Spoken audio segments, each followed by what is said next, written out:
Cette scène représente l'examen médical d'une femme noire en 1845. Assise au centre, elle est entourée de 3 hommes blancs en costume et de 2 femmes cachées à l'arrière-plan. Peint en 1952 par l'Américain Robert Thom, le tableau suggère que la patiente à genoux sur la table est le sujet principal. C'est pourtant l'homme à droite, vers qui tous les personnages se tournent. James Marion Sims, l'un des premiers gynécologues des États-Unis. Que fait ce médecin en redingote et nœud papillon dans ce cabinet de fortune? Et pourquoi les femmes du fond, témoins de la scène, semblent-elles apeurées? Grâce à l'analyse d'archives d'époque, notre enquête numérique nous plonge dans l'Amérique du 19e siècle, où James Marion Sims, comme beaucoup d'autres médecins, a utilisé des esclaves comme cobayes, au nom du progrès médical.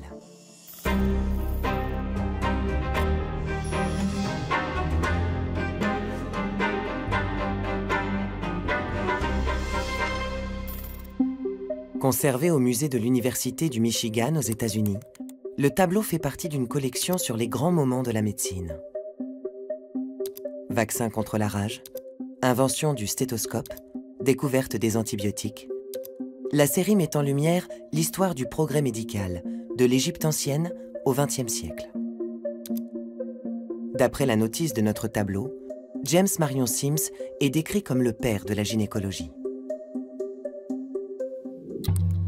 En entrant son nom dans un moteur de recherche, nous découvrons des gravures et tableaux à son effigie. Son nom est associé à des statues, des bâtiments et des découvertes. Il est l'inventeur d'une posture d'auscultation et du spéculum, un instrument gynécologique encore utilisé aujourd'hui.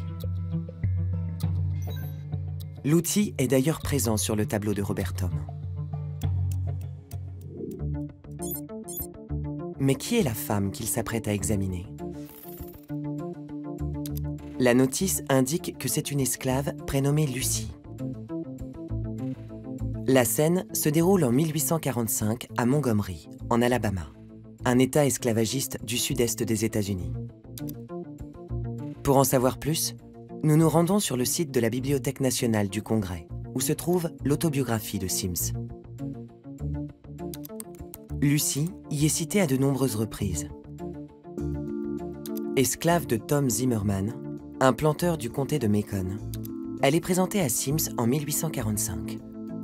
Elle a alors 18 ans et vient d'accoucher.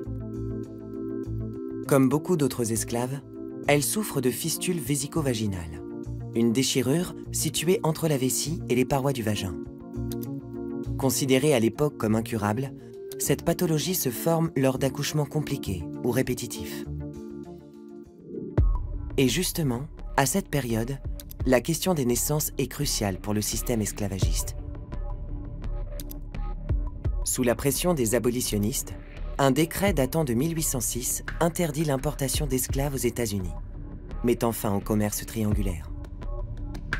Pour assurer le renouvellement de la main-d'œuvre gratuite, les planteurs se tournent alors vers les femmes esclaves, qu'ils encouragent à faire le maximum d'enfants. Dans les archives du Congrès, une ancienne esclave témoigne. On encensait les filles qui avaient des enfants dès l'âge de 11 ans.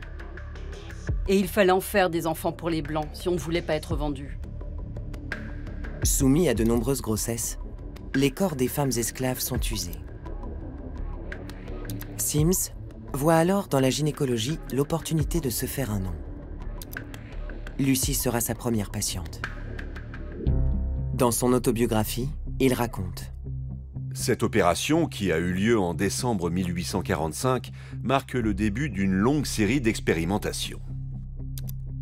Celle que Robert Thom peint à genoux, main sur le cœur, est représentée comme un objet soumis au regard des médecins. Très vite, Lucie devient le cobaye de Sims, et elle n'est pas la seule. Il rassemble plusieurs esclaves dans un petit hôpital pour patients nègres. Parmi elles, Anarcha et Betsey. Sûrement celle que l'on aperçoit cachée derrière le rideau blanc à l'arrière-plan, apeurée. Dans son autobiographie, Sims raconte même qu'une douzaine de médecins est invitée à observer les expérimentations sur les esclaves. Dans cet article, rédigé par l'assistant de Sims, nous apprenons que Anarcha, Lucy et Betsey ont chacune subi au moins 40 opérations, toutes sans anesthésie. Pourtant, une simple recherche sur le site de la Bibliothèque nationale de médecine prouve qu'en 1840, des anesthésiants comme l'éther ou le chloroforme étaient en circulation. Mais Sims n'est pas le seul à utiliser des esclaves pour parfaire ces techniques. Dans ce livre, publié en 1854, un ancien esclave du nom de John Brown raconte avoir été torturé pendant des mois par un médecin auquel il appartenait.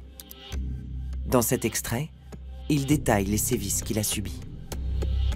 Il voulait vérifier à quel point ma peau noire était épaisse. Il m'a brûlé les mains, les jambes et les pieds, qui en portent encore les cicatrices aujourd'hui. Dans les journaux, des médecins publient même des petites annonces pour trouver des cobayes humains. Ici, la faculté de Caroline du Sud cherche ce qu'ils appellent des nègres, dans le but de former les étudiants.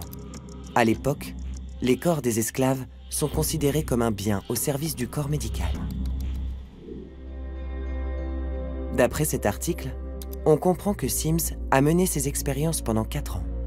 C'est en 1849 qu'il trouve enfin la méthode pour soigner les fistules. Mais en cherchant dans le document, aucune mention des esclaves. Et les croquis ne montrent que des femmes blanches. À l'époque, les corps noirs n'ont pas leur place dans les revues médicales. Pour le chirurgien, cette découverte marque le début de la reconnaissance et de la fortune. Dans les journaux, on apprend qu'il fonde un hôpital pour femmes à New York, où il s'installe avec sa famille. On le retrouve également en France, où il est pendant quelques mois le médecin de l'impératrice Eugénie, l'épouse de Napoléon III. Une place qui lui vaut la Légion d'honneur, que l'on retrouve ici sur ce portrait. Dans la presse, son nom est utilisé dans des publicités pour médicaments, pour de l'huile de foie de morue ou encore de l'eau minérale. Et à sa mort, en 1883, son décès est décrit comme une perte pour le monde entier. Mais pourquoi Sims ressurgit-il en 1952 sous le pinceau de Robert Thom? Sur la première page du livre consacré à la collection, nous trouvons un indice. Le commanditaire est l'un des géants de l'industrie pharmaceutique aux États-Unis. En finançant ces tableaux, cette entreprise met en œuvre une campagne de communication qui donne une place de choix aux États-Unis dans l'histoire de la médecine. Une réécriture en images stratégique, à une période où les États-Unis sont en pleine guerre froide. Sur le tableau de Robert Thom, Sims n'est donc pas simplement un gynécologue. Il incarne l'image d'un pionnier. Au moment où il réalise cette toile, l'esclavage est aboli depuis près d'1 siècle, mais l'exploitation médicale des personnes noires continue aux États-Unis. Cet article du New York Times, publié en 1972, révèle que des centaines d'Afro-Américains atteints de syphilis ont servi de cobayes dans le cadre d'une étude fédérale. Pendant 40 ans, des médecins donnaient des placebos à ces malades, en leur faisant croire qu'il s'agissait d'un traitement. Leur but était d'étudier l'évolution naturelle de la maladie quand elle n'est pas soignée.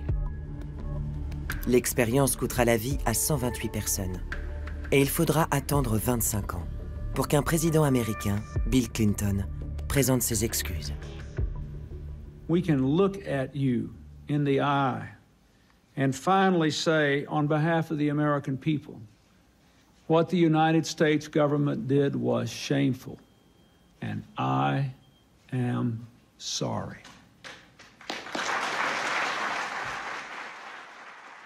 Depuis, l'héritage de James Marion Sims est progressivement remis en cause. En analysant l'historique de sa page Wikipédia, nous remarquons que dans les premières versions, Sims est présenté comme le père de la gynécologie.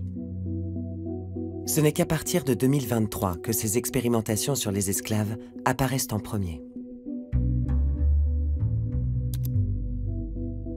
À New York, une statue à son effigie est déboulonnée en 2018, sous la pression d'un mouvement de révolte contre les figures esclavagistes.